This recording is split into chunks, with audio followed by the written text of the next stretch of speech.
Salutare tuturor și bine ați venit pe canalul meu! Astăzi vom discuta despre o carte care a schimbat viața a milioane de oameni din întreaga lume și care poate aduce o transformare profundă și în viața voastră. Este vorba despre Puterea prezentului de Eckhart Tolle.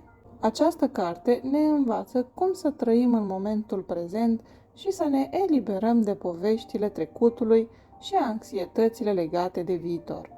Rămâneți cu mine până la final pentru a descoperi cum aceste învățături simple, dar puternice, vă pot transforma viața. Nu uitați să dați like, să vă abonați și să apăsați pe clopoțel pentru a fi la curent cu noile mele videoclipuri.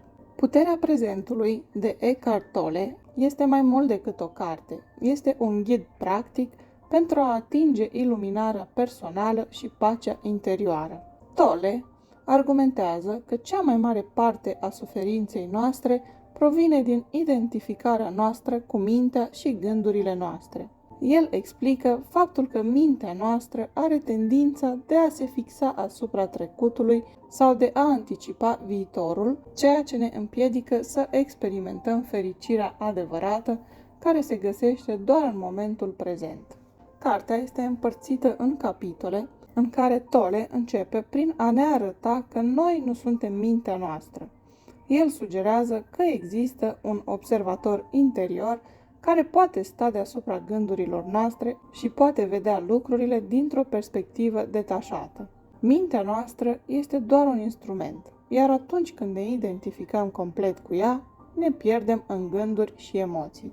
Tolle ne provoacă să facem un exercițiu practic. Imaginează-ți că te afli într-o stare de agitație mentală, cu gânduri care se întrec unele pe altele.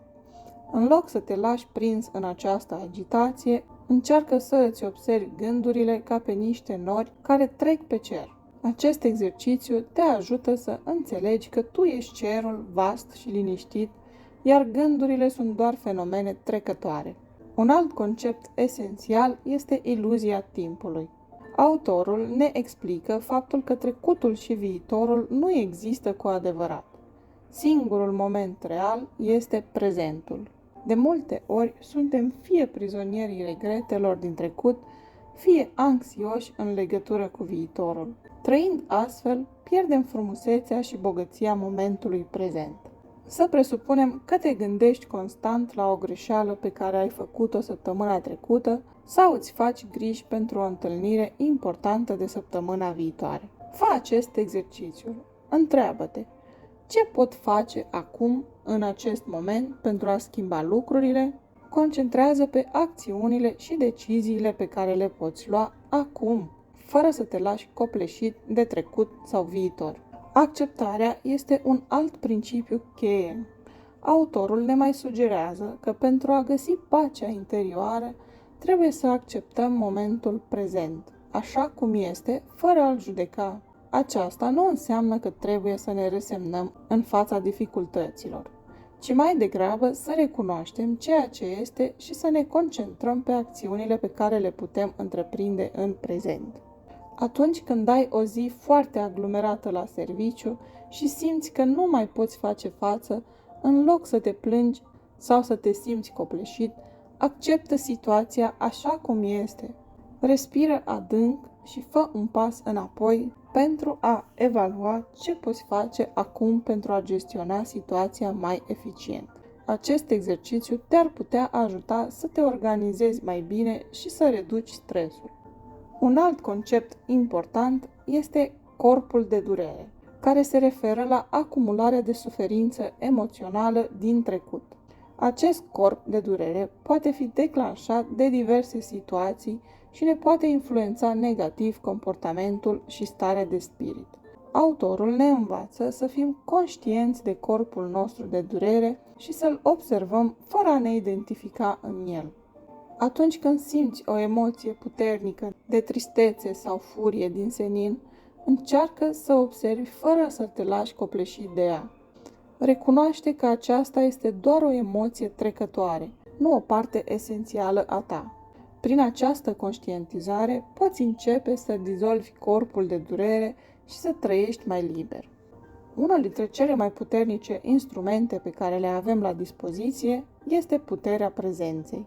Tolle ne învață să fim mai deplin prezenți în orice activitate pe care o facem, fie că este vorba de spălatul vaselor, mersul pe jos sau interacțiunile cu alții.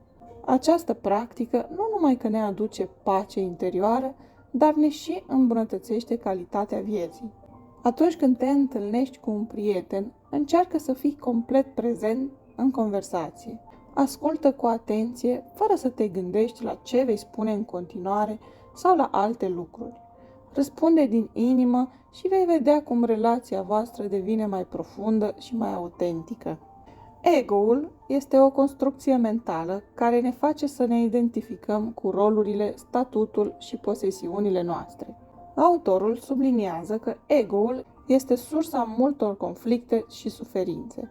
Eliberându-ne de ego și trăind dincolo de el, putem experimenta o pace profundă și durabilă. Imaginează-ți că cineva te critică sau te jignește. Ego-ul nostru ar putea să riposteze pentru a se apăra. În loc să reacționăm imediat, ne putem întreba: aceasta este oare o reacție a ego-ului meu? Cum pot răspunde dintr-un loc de pace și înțelegere? Poate aceasta să mă ajute să evit conflictele și să-mi păstrez relațiile armonioase? Puneți-vă de fiecare dată aceste întrebări atunci când ego-ul intervine. Tolle mai sugerează că relațiile noastre, în special cele dificile, pot fi o oportunitate extraordinară pentru creșterea spirituală. Ele ne arată oglinda propriilor noastre suferințe și ne oferă șansa de a le transcende. Atunci când ai un conflict cu partenerul tău, în loc să încerci să ai dreptate, folosește acea situație pentru a te observa pe tine însuți. Ce emoții și gânduri apar? Cum poți răspunde dintr-un loc de iubire și înțelegere, în loc de defensivă și atac? Abordarea aceasta poate transforma relația voastră într-un mod mult mai profund. În final, Tolle ne învață să ne bucurăm pur și simplu de a fi, de fiecare moment, fără a aștepta ceva anume sau a aștepta ceva în schimb. Bucuria autentică vine din interior, dintr-o stare de prezență deplină. Găsiți momente de liniște în rutina zilnică. Poate fi dimineața de vreme, când totul este liniștit, sau o plimbare în natură. Concentrați-vă pe senzațiile fizice, sunetele și mirosurile din jur. Permiteți-vă să experimentați bucuriile simple ale vieții, fără a avea nevoie de motive exterioare. Această carte poate avea un impact profund asupra vieții voastre, indiferent de circumstanțe.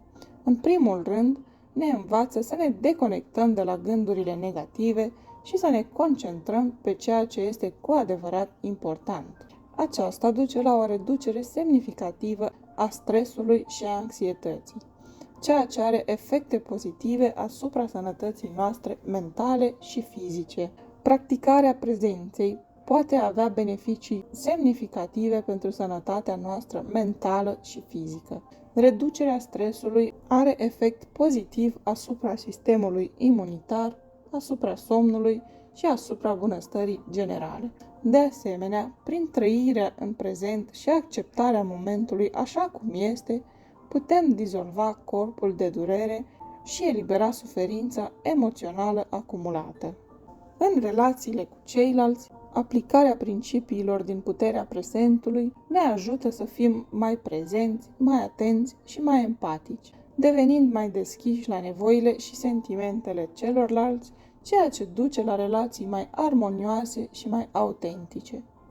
Atunci când cineva drag trece printr-o perioadă dificilă, în loc să încercăm să rezolvăm problema imediat, îi putem oferi prezența noastră deplină, ascultându-l cu atenție și empatie, fără a judeca sau fără să dăm sfaturi nesolicitante. Această atitudine poate aduce multă alinare și întărire a legăturii dintre voi. Practicarea prezenței în viața de zi cu zi ne ajută să ne bucurăm mai mult de momentele simple și să experimentăm o bucurie autentică. Fie că este vorba de savurarea unei cești de ceai, de a privi un apus de soare sau de a petrece timp cu cei dragi, aceste momente devin mai bogate și mai semnificative atunci când suntem prezenți întru totul. Începeți fiecare zi cu câteva momente de liniște. Concentrați-vă pe respirație și pe senzațiile din corp. Aceasta vă poate ajuta să începeți ziua cu o stare de calm și prezență care să se reflecte în toate activitățile voastre. În concluzie, Puterea prezentului este o carte esențială pentru oricine dorește să trăiască o viață plină de pace și bucurie. Prin învățarea de a trăi în prezent, putem reduce stresul și anxietatea, îmbunătăți relațiile și ne putem bucura mai mult de viață. Vă recomand cu căldură să citiți această carte și să începeți să aplicați principiile sale în viața de zi cu zi. Dacă v-a plăcut acest video, nu uitați să dați like, să vă abonați și să lăsați un comentariu cu gândurile voastre. Mulțumesc că ați fost alături de mine și ne vedem data viitoare!